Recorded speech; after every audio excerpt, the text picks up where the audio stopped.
terasa lagi bumbu-bumbu kolonialisme Indonesia. Tapi mari, hari ini kita satukan kekuatan kita. Kita tunjukkan ideologi pembebasan bangsa Papua Barat menuju pembebasan abadi. Penyelesaian yang tidak jelas. Sejak Papua yang ada di Bali. 1 Mei 1993. Perjuangan kita, perjuangan rakyat West Papua hari ini perjuangan bukan perjuangan main-main.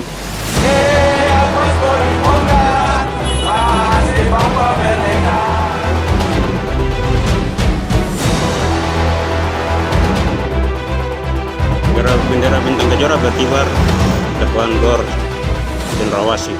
Karena bagi banyak orang Papua pada saat itu dan mungkin sampai sekarang ini, itu adalah proses bergabungnya Papua dengan Indonesia itu dianggap tidak memenuhi ketentuan-ketentuan.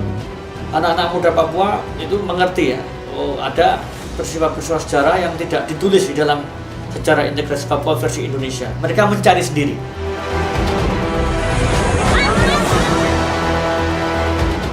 Sejarah itu harus diselesaikan, harus dibicarakan, dibahas.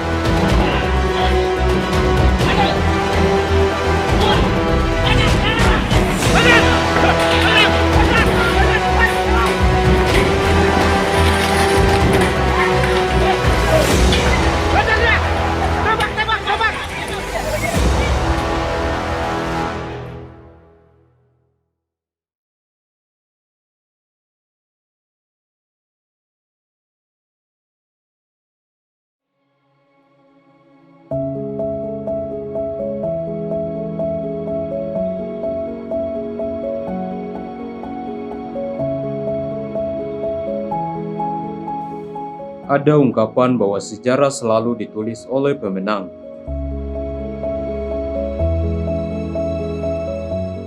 Narasi sejarah yang beredar, hingga yang diajarkan di sekolah-sekolah, hanya mewakili kepentingan pemenang.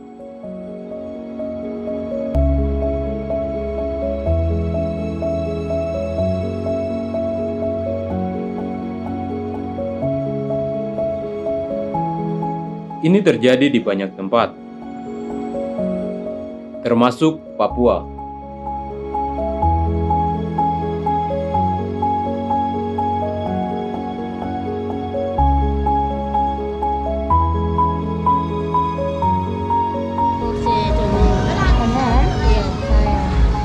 Jeruk dari situ juga kebun. Jeruk nanti orang bawa baru kita beli di sini. Oh, tangan kedua berarti. Yo, orang bawa baru taruh ini. Iya.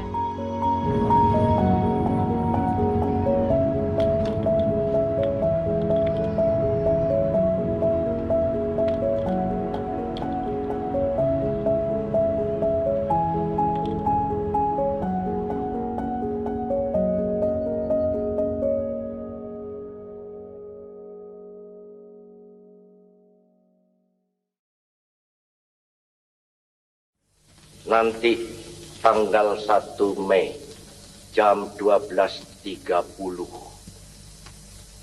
pemerintahan di Irian Barat mutlak akan jatuh di tangan.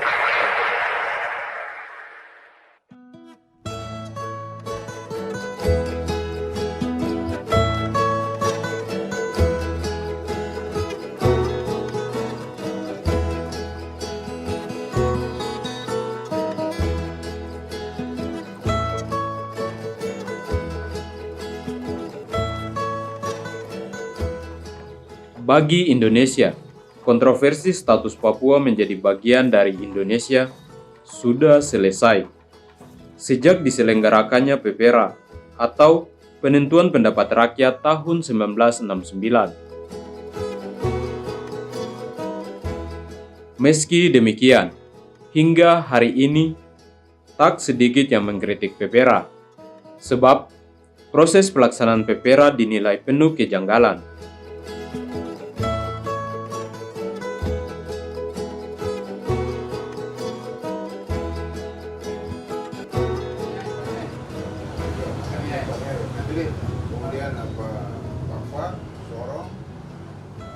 Ya, nama lengkap Bernhard Airori.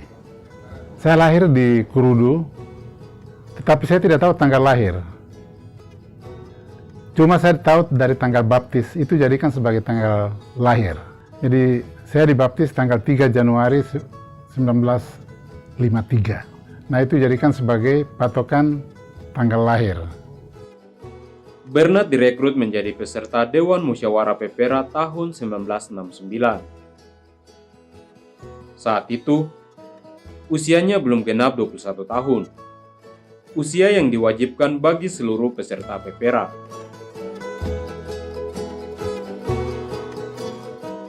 Ia direkrut menjadi Dewan Musyawarah Pepera saat sedang bermain bola. Di saat kami bermain bola, main bola, kemudian saya tidak tahu menau tentang situasi politik. Sama sekali blank. Waktu main bola lah, saya kemudian didatangi oleh 2 orang tua. Karena saya katakan orang tua karena kami sama-sama di satu gereja. Ya mereka datang, suruh wasit kasih berhenti dulu, panggil yang pemain poros itu dulu. Dipanggil ke sana, ada apa Pak? Nah, kamu ikut kami di mobil dulu, lagi main bola, masih pakai sepatu bola. Pakai pakaian olahraga. Masa pakai ganti pakaian? Atau saya ikut kami saja dengan pakai itu sudah. Kita sebentar ke sini. Di sebelah lapangan hoki Kampung Baru, dulu ada kantor Kejaksaan Negeri di situ. Disitulah saya didaftar sebagai calon peserta Dewan Musyawarah Pepera tahun 69. Saya cuma ditanya nama, tempat tanggal lahir, pendidikan, sudah selesai. Cuma diberitahu kamu nanti menjadi anggota Dewan Musyawarah Pepera. Saya tidak tahu Pepera itu yang bagaimana, saya nggak ngerti ya, sama sekali blank. Ya kita ditampung itu kurang lebih ada seminggu sebelum masuk ke dalam persidangan. Ya, saya harus katakan bahwa selama seminggu itu memang ada ceramah, pemberi materi. Katakanlah pembekalan apa istilahnya saya nggak ngerti juga. Tapi kalau sekarang ya seperti itu, pengarahan dan segala macam. Tapi waktu itu tidak ada istilah-istilah seperti itu.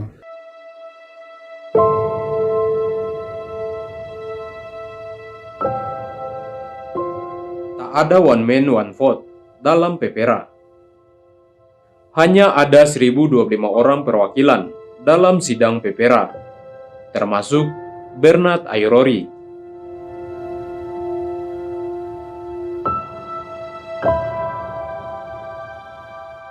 Mereka mewakili 800.000 warga Papua pada saat itu. Ya sidangnya kan cuma ada semacam pertanyaan, lisan lagi. Tidak ada sidang kayak di DPR itu pakai skenario segala macam, tidak ada. Cuma bicara terus. Bagaimana? Bergabung dengan Republik Indonesia? Setuju? Ya setuju, angkat tangan. Ya udah selesai. Mau bilang apa? Ya takut, daripada saya tidak angkat tangan, saya keluar daripada saya punya nyawa melayang. Jadi ya kalau saya mau jujur itu mengarahkan, tapi dengan janji, itu yang bikin masalah. Contoh saya pegawai negeri, ada janji yang pegawai negeri akan kasih kesempatan sekolah lanjutkan sampai dengan jadi sarjana dengan biaya negara. Dan nanti jadi kepala dinas. Begitu, tapi kita ini kan masih sangat polos, jadi nggak ngerti apa-apa, tidak mengerti apa-apa sama sekali. Cuma dengar iya. Tapi dengan catatan bahwa harus pilih bergabung dengan Indonesia. Itu yang mulai ditekankan itu adalah harus memilih bergabung dengan Republik Indonesia. Kita kan nggak ngerti juga. Tanpa kita kasih alternatif yang menunjukkan lebih baik. Kisah kejanggalan lain dari pelaksanaan Pepera juga dapat kita dengar dari kalangan akademisi. Dari studi yang dilakukan dan juga pada saat kongres itu banyak saksian yang mengatakan pada saat Pepera dilakukan di Sorong itu juga ada tokoh-tokoh masyarakat itu yang memang sengaja dibawa keluar dari Sorong. Sengaja dalam tanda kutip disingkirkan secara halus. Ya. Kami ada satu bapak yang sangat pandai ya, itu kita bantu untuk dia menyusun dia punya pengalaman dan kronologi yang dia alami itu ya. Pada saat PPR di sini mereka diasingkan ke Pulau Jawa. Ada, Pak. Apakah dalam bungkus diajak rekreasi atau apa? Tidak, mereka dibawa dan ditahan. Oh. Kejaksaan yang membawa mereka ke Pulau Jawa. Selesai Pepera dulu baru dibawa pulang ke sini. Alasannya apa? Ya ini orang-orang vokal, orang-orang yang memang berpendidikan memadai, orang-orang yang ya punya pikiran yang harusnya juga ikut dipertimbangkan di dalam proses itu. Alasan penahanan tidak jelas. Ya mereka ditahan ya. Kalau hari ini juga masih ada penahanan yang tidak jelas, apalagi dulu toh.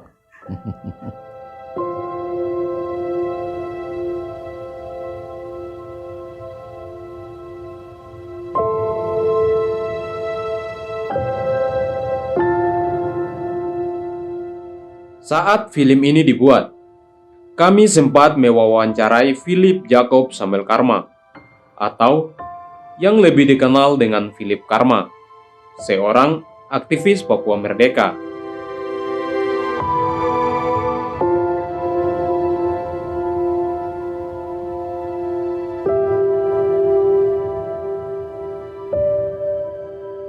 Menurut Philip, pada tahun 1961, wilayah Papua sedang mempersiapkan berdirinya negara.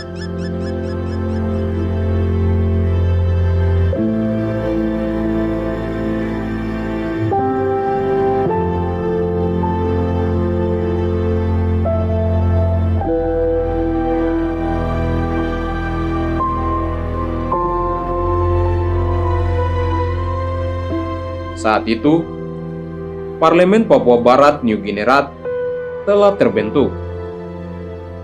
Ikuti persyaratan berdirinya sebuah negara, itu berarti sudah bagian dari pemerintahan. Karena pemerintahan terdiri dari eksekutif, legislatif, dan yudikatif. Nah, Papua punya legislatif sudah ada. Jadi waktu itu ini ya kantor parlemen Papua waktu itu. Jadi mereka bersidang di sini sampai menetapkan tentang nama bangsa, bendera, lagu kebangsaan, dan sebagainya tuh ditetapkan di sini. Juga menetapkan ketua kongres, wakil ketua, dan anggota-anggota semua di sini. Jadi memang ini tempatnya di sini dulu. Dan pertama bendera diperkenalkan juga di dalam gedung ini. Philip juga menegaskan ada pihak asing yang berkepentingan untuk memenangkan Indonesia dalam sidang Pepera. Ketika Soekarno jatuh, baru mereka bikin perjanjian Soeharto. Makanya sebelum Pepera disahkan, Indonesia sudah tanda tangan perjanjian untuk Freeport tahun 67. Padahal Peperanya 69. Seharusnya tunggu sampai Pepera selesai dulu, baru bikin perjanjian. Tapi ini Pepera belum jalan, Amerika dengan Indonesia tanda tangan perjanjian Freeport duluan. Perjanjian apa? Kontrak dengan Freeport, kontrak karya. Jadi di situ terlihat bahwa ini permainan Amerika.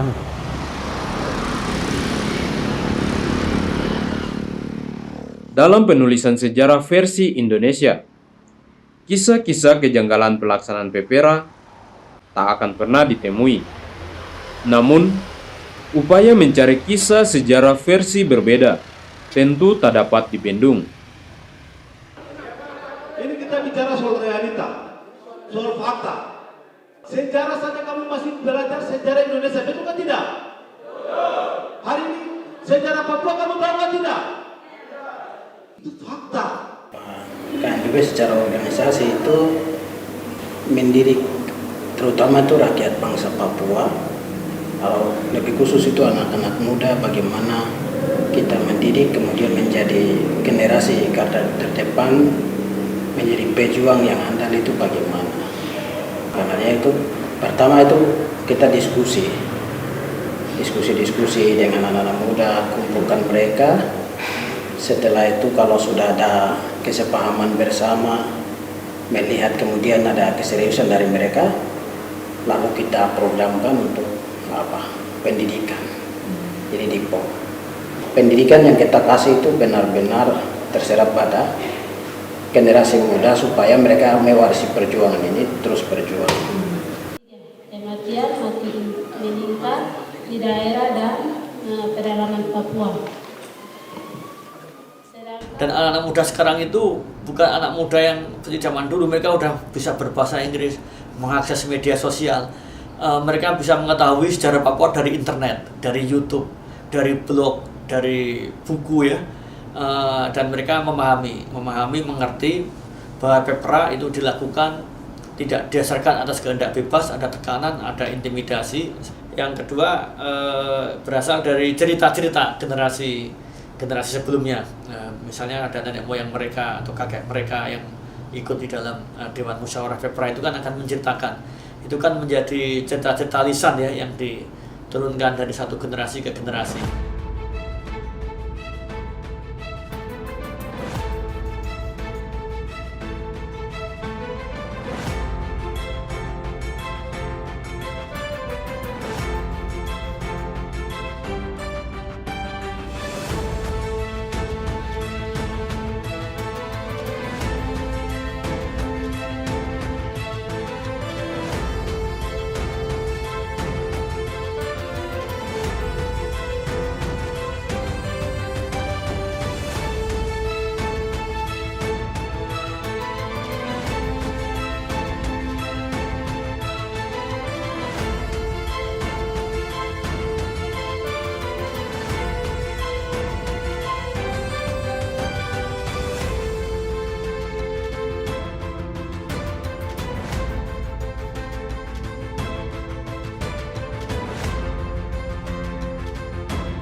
Kalau kita lihat sejarah perjuangan untuk pembebasan bangsa Papua itu, waktu itu NGR sudah lakukan persiapan, dalam hal ini yang difasilitasi oleh Belanda tanggal 18 Oktober, kemudian disampaikan pengumuman tuh pada saat itu kalau tidak salah tanggal 1 Desember 1961, dan cerita ke cerita itu pun kami dengar dari orang tua kami, kakak-kakak kami, abang-abang kami, teman-teman kami. Terima kasih banyak buat kesempatan. Nah, akhirnya mereka sampai pada kesimpulan bahwa penulisan sejarah Papua itu ada yang ditutupi gitu, ada yang tidak lurus ya, ada yang bengkok, itu yang harus diluruskan.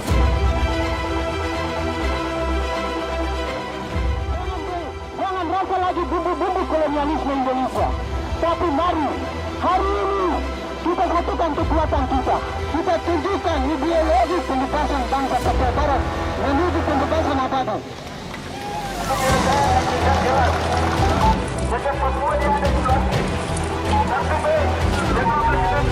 Perjuangan kita, perjuangan rakyat West Papua hari ini, perjuangan bukan perjuangan main-main.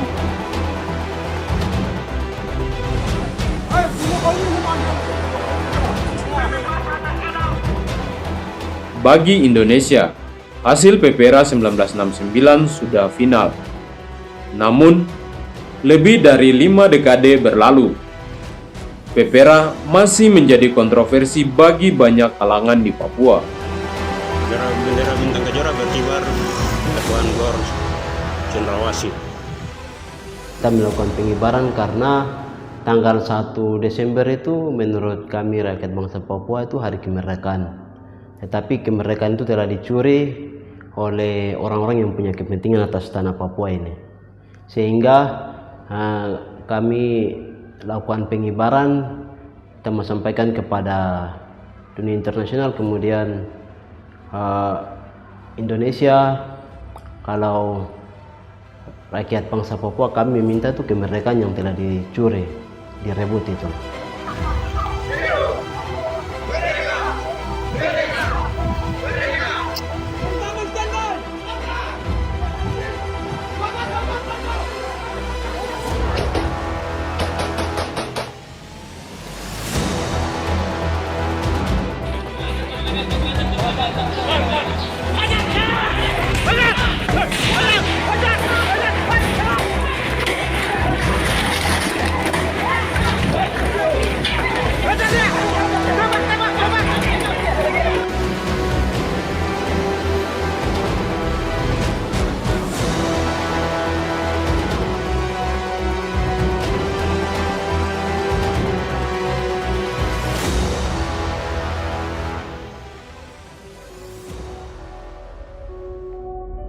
Banyak korban akibat kontroversi ini.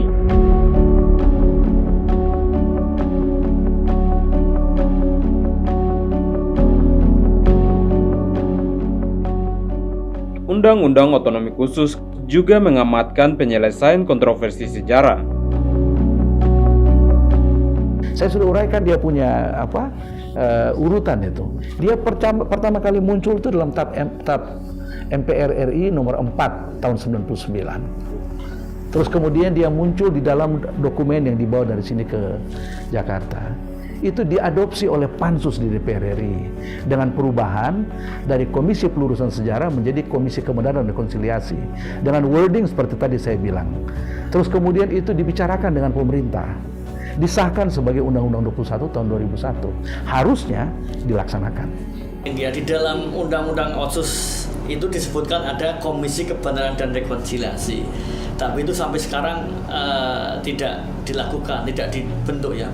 Nah ini sebetulnya KKRI ini dibentuk oleh pemerintah ya, dengan melibatkan tokoh-tokoh masyarakat kali ya, misalnya dengan SK Presiden atau dengan SK Gubernur ya, diberikan tugas untuk melakukan kajian terhadap terhadap sejarah integrasi Papua. Kemudian antara dua belah pihak, antara kelompok nasionalis Papua dan kelompok nasionalis Indonesia ini ya.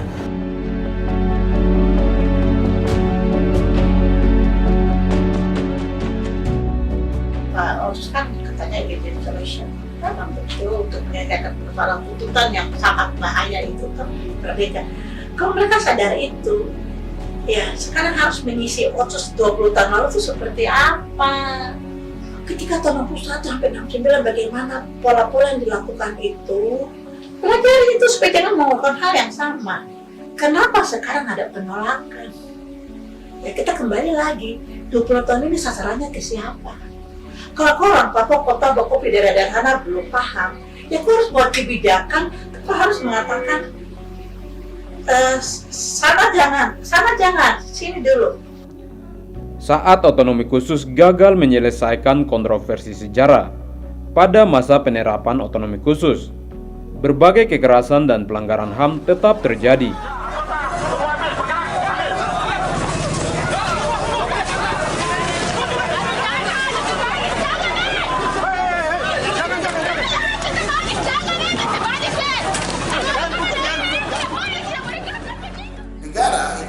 Mampu membentuk KKR untuk melakukan pelurusan sejarah, tapi negara melalui pihak aparat penegak hukum itu sibuk menangkap orang yang melakukan hari bersejarah. Ini kan lucu. Semestinya negara berkaca kemudian membentuk yang namanya Komisi Kebenaran dan Rekonsiliasi untuk kita pahami dan kemudian memastikan ke dalam Undang-Undang Nomor 21 tahun 2001 tentang otonomi khusus Papua, atau yang kemudian sudah diubah menjadi Undang-Undang Nomor 2 tahun 21 tentang perubahan Undang-Undang Otsus Papua, itu di dalam situ jelas menegaskan bahwa dasar menimbang lahirnya undang-undang ini yaitu telah maju pemahaman politik orang Papua, dan kemudian orang Papua menuntut adanya pemenuhan hak-hak secara bermartabat. Pembentukan Komnas HAM dan juga Pengadilan HAM itu mimpinya adalah semua kasus pelanggaran HAM yang terjadi di Papua itu akan diperiksa menggunakan Pengadilan HAM yang akan dibentuk secara berdasarkan Undang-Undang Otsus itu. Ini agak sedikit aneh yang kita lihat ya, karena sejak tahun 2001 sampai dengan tahun 2021 itu belum ada Pengadilan HAM yang dibentuk. Sepanjang pelanggaran HAM itu terus terjadi, ya bagaimana kepercayaan itu ada, begitu. Dua belah pihak ya, ini bukan pelanggaran HAM dari satu pihak saja. Kita lihat ini kan terjadi dua belah pihak.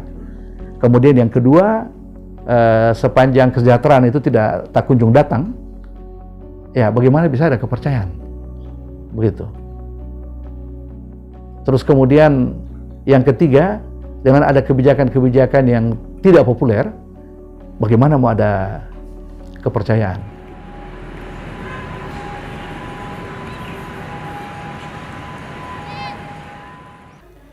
Pemerintah tidak kunjung membentuk Komisi Kebenaran dan Rekonsiliasi, dan mandat undang-undang untuk melakukan pelurusan sejarah itu masih sebatas tulisan di atas kertas saja.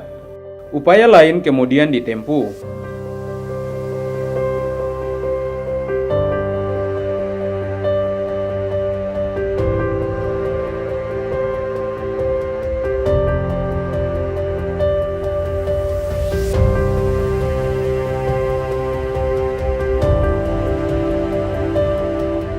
12 April 2019, Koalisi Advokat untuk Kebenaran dan Keadilan Papua mengajukan uji materi terkait PPRA ke Mahkamah Konstitusi.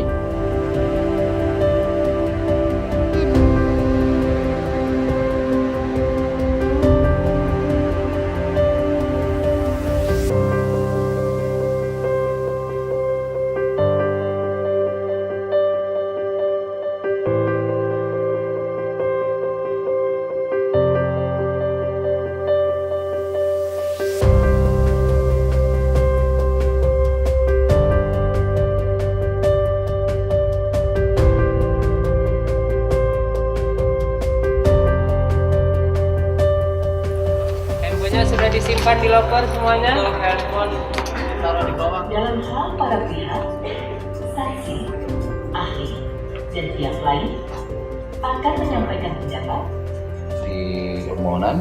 Di permohonan di baris sebelah kiri nomor Indonesia.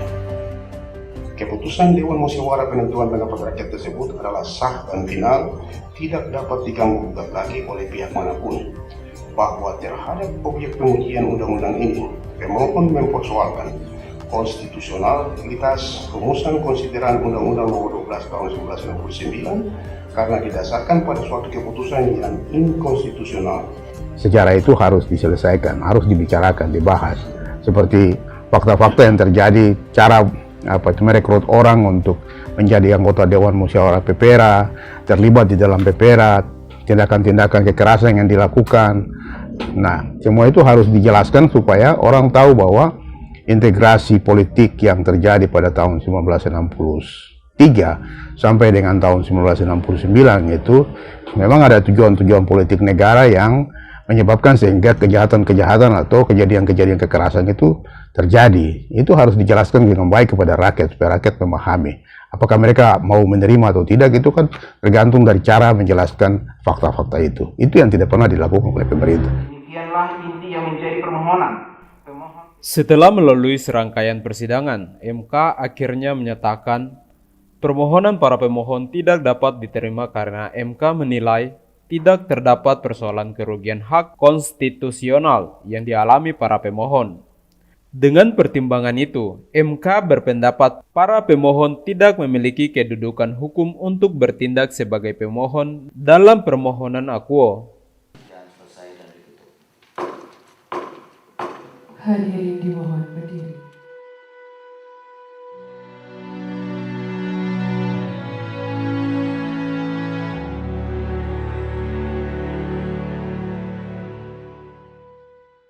Hingga 20 tahun pemberlakuan Undang-Undang Otonomi Khusus, kontroversi sejarah tidak pernah selesai. Otonomi khusus dianggap gagal menjadi solusi. Papua lalu menuntut penyelesaian lain.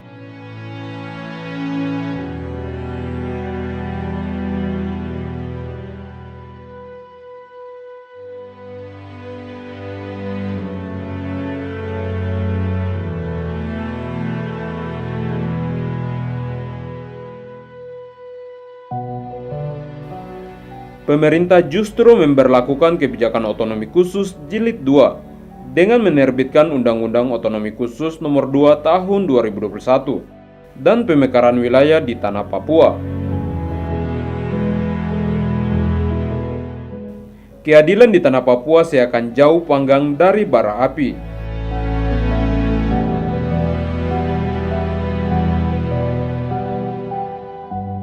Solusi yang demokratis masih ditunggu oleh rakyat Papua. Jadi sesungguhnya sejarah itu bukan baru diketahui sekarang sehingga menyebabkan eskalasinya makin meningkat, tapi orang sudah punya pengalaman dari dulu, dan pengetahuan itu justru yang semakin membahayakan kalau kemudian itu tidak ada ruang yang disiapkan untuk mewadahi dia secara baik, secara demokratis, tapi dibiarkan untuk dia makin liar di luar dengan ada aksi-aksi dan segala macam, pamflet-pamflet yang dibuat, dan itu semakin membuat suasana keamanan semakin tidak baik di Papua. Tapi kalau dibijaki tadi saya bilang dengan jalan-jalan yang demokratis, maka tentu akan semakin selesai dengan baik lewat cara-cara yang demokratis dan menghormati prinsip-prinsip HAM yang berlaku secara universal. Ini yang harus diselesaikan. Nah, cara menyelesaikan perbedaan pendapat ini hanya melalui dialog. Tidak bisa diselesaikan melalui senjata, karena ada dua penafsiran terhadap status politik Papua, status integrasi Papua. Bagi kalangan nasionalis Indonesia, TNI, Polri, dan pemerintah menganggap itu NKRI harga mati, Pepra tidak bisa digugat. Tapi bagi intelektual, bagi aktivis, bagi kalangan terpelajar di Papua, Pepra itu masih cacat hukum dan cacat politik. Oleh karena itu harus diluruskan kembali, sejarah harus diluruskan dalam hal ini, karena mereka menganggap dengan Pepra yang tidak sah, maka Indonesia di Papua itu sebagai colonial government, ya, sebagai pemerintahan kolonial, ya. Nah, ini perbedaan ini tidak bisa diselesaikan dengan senjata, tapi harus dilakukan dengan kajian, dengan dialog gitu ya, untuk mencapai titik temu, ya. Oleh karena itu sebetulnya apa yang dilakukan oleh sementara teman-teman untuk jaringan damai Papua itu ada dialog. Kenapa pemerintah terlalu menutup diri? Mari kita bicara.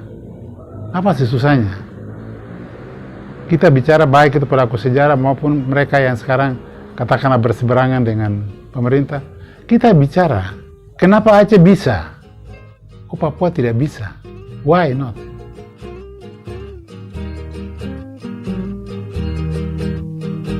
Hidup ini suatu misteri, tak terbayang juga tak terduga.